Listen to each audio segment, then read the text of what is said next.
Along the coast, change rarely announces itself. Decisions that shape ocean ecosystems, local economies, and community safety happen quietly, far from the people who will live with the consequences. This episode is about distance. Distance between decision makers and coastlines. Distance between policy and place. And what that distance makes possible. This plan is about leasing. So it's about auctioning off our coasts, our public coasts, for drilling. Right. And so it's not about this year. It's not about gas prices. This is about generations ahead. What do we want the world to be? And this country and this world are at a crossroads. Do we want to lock ourselves into decades more of fossil fuels? Do we want to drill further, deeper, more risky every inch? Or do we want to make the transition to clean renewable energy? This plan is sort of at that crux of the decision, because if we decide that we're going to drill Florida, and then think about the long-term economic impacts of an oil spill in Florida in the summer or California in the summer. Is that the future we want? No. Leasing is the moment where public waters are opened up. It happens before drilling, before the infrastructure, and often before public awareness. Once the leasing decisions are made, everything that follows become much harder to stop. It was actually earlier this year, on January 6th, President Biden protected 625 million acres, the entire East Coast, West Coast, Florida's Gulf Coast, and areas off Alaska. And that was a big historic moment. Yeah, I remember that. On his first day in office, President Trump did an executive order attempting to reverse that. And he's put forward a plan that in the initial stage opened everything to offshore drilling for consideration. But then the recent plan that just came out, the Atlantic and Pacific Northwest are taken out. And so we're now talking about areas off Florida, California, and Alaska are on the table right now. Okay. So nothing else, just Florida, California, and Alaska. And the Western and Central Gulf. But those are coming through the Congress passed in the big, H.R. 1, the big bill that they passed at the beginning of the year. They included a massive expansion in Cook Inlet in Alaska and then in the Western and Central Gulf. So there is a phenomenal, the first lease sale is about to come up. Yeah. 80 million acres is and that's the first of 30 in the Western and Central Gulf. And so areas off Louisiana and Texas, some of these areas are definitely facing huge pressure for expanded drilling. So that's a part of this plan too. But we're going to try and stop what we can. Those numbers aren't abstract. They represent how much ocean is put on the table in one single decision. What the leasing is about is because there's stages. Then they have to put out leases. Someone has to buy the leases. The world is flooded with oil right now. At one point, there was a belief that we were going to run out.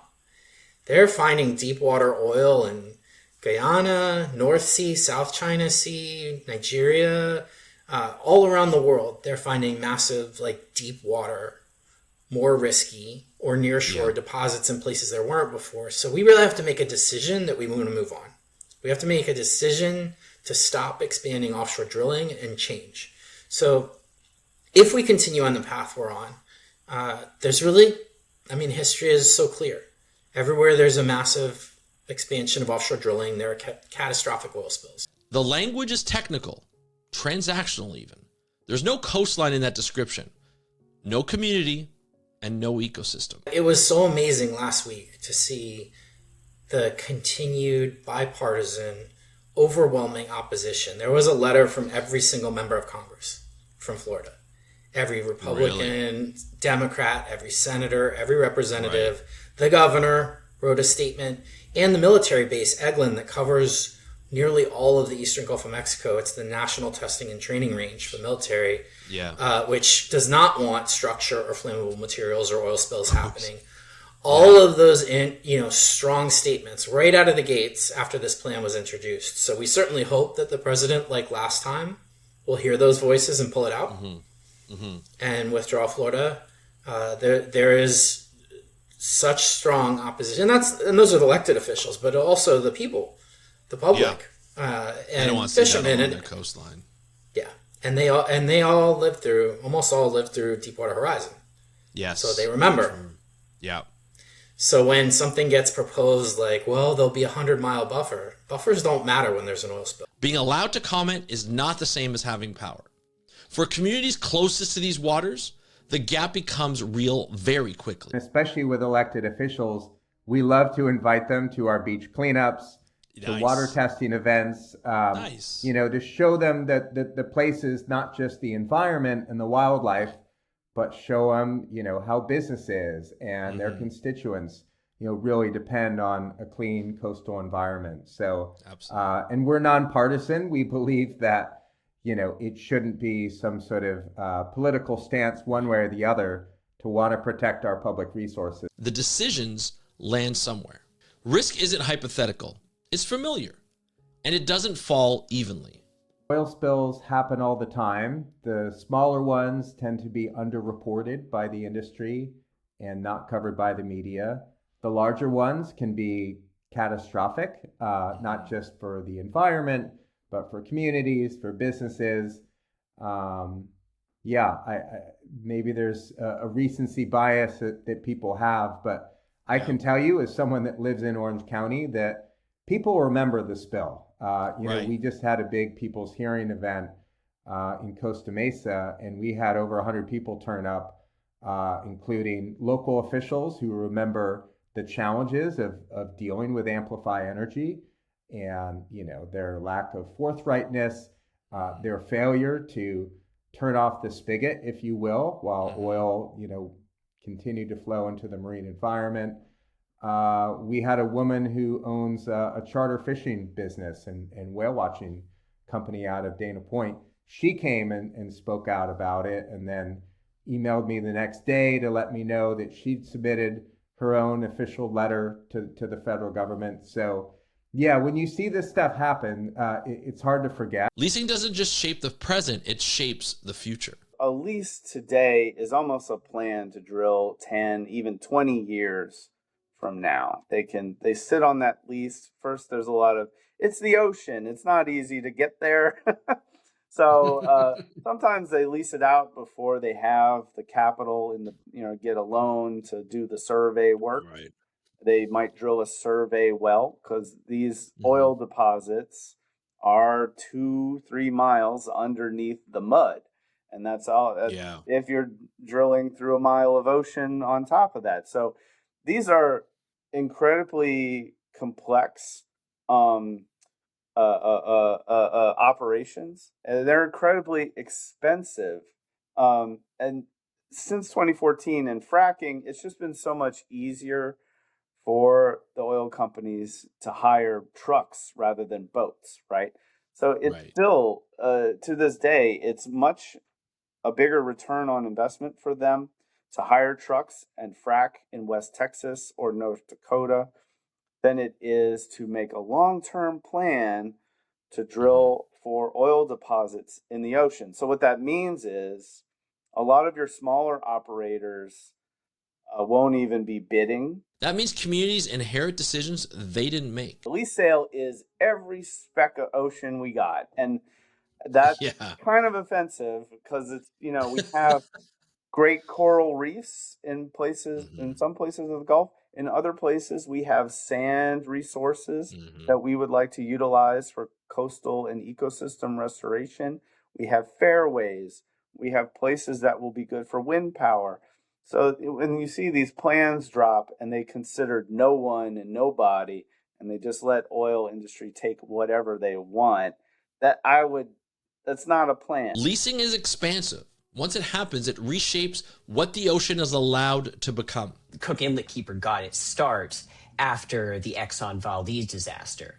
Most expensive oil spill in human history.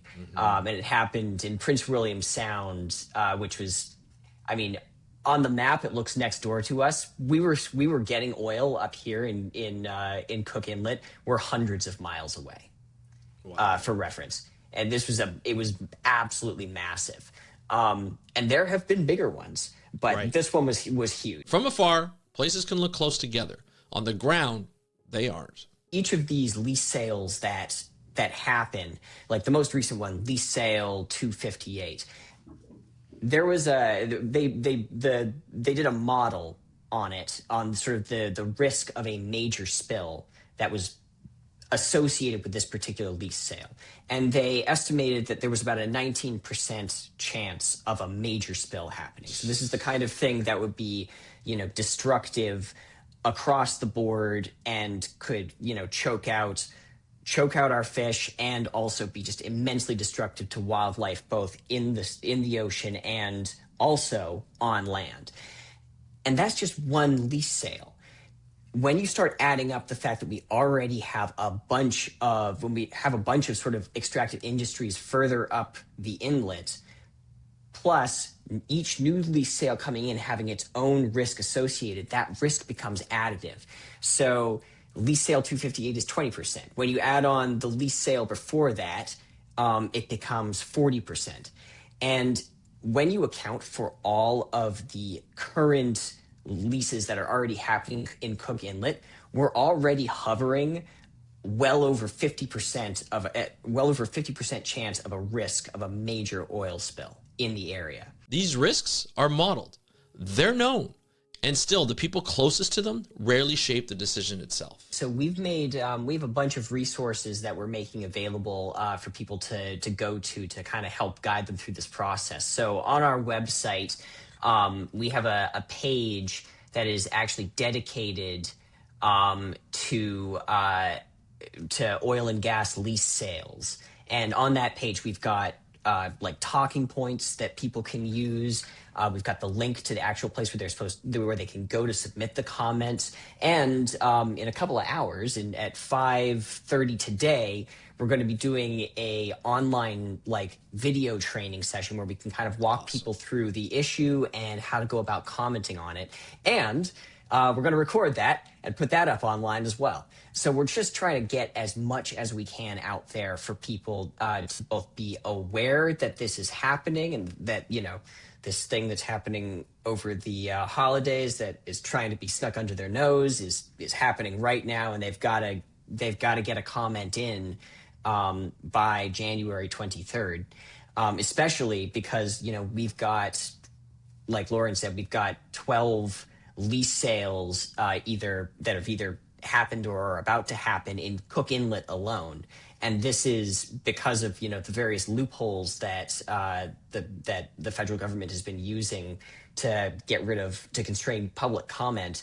This is potentially the only opportunity that people are going to get to actually make a public comment. When participation requires guidance, translation, and navigation, it stops being equal. The system may be open, but it isn't equally accessible.